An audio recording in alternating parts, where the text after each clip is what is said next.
Hi guys, ഇന്ന് നമുക്കൊരു കണവത്തോരൻ ഉണ്ടാക്കാം.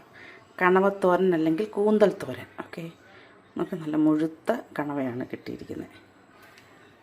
നല്ല വിലയുള്ള മീനാണ് കേട്ടോ.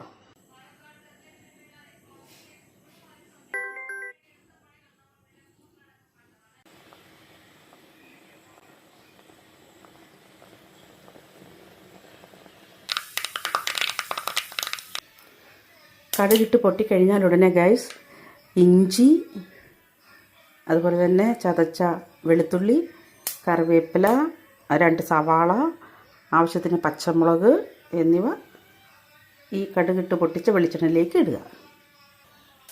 വറ്റൽമുളകുണ്ട്.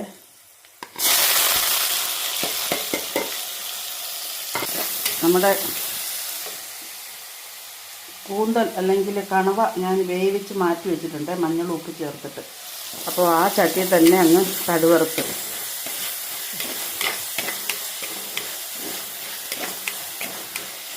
ഗൈസ്, ഇതിൻ്റെ കൂടെ നല്ല ഒരു പിടി ഉള്ളി, ചെറിയ ഉള്ളി ഉണ്ടല്ലോ, അതാണെങ്കിൽ ഭയങ്കര ടേസ്റ്റ് ആയിരിക്കും കേട്ടോ. മുളക് പൊടി, ഗരം മസാല, തേങ്ങ. ഗൈസ്, ഞാനൊരു സ്പൂൺ മുളക് പൊടി, അതായത് കുരുമുളക് പൊടി, നല്ല എരിവുള്ള കുരുമുളക് പൊടിയാണ്, അതും കൂടെ ചേർത്തിട്ടുണ്ട്.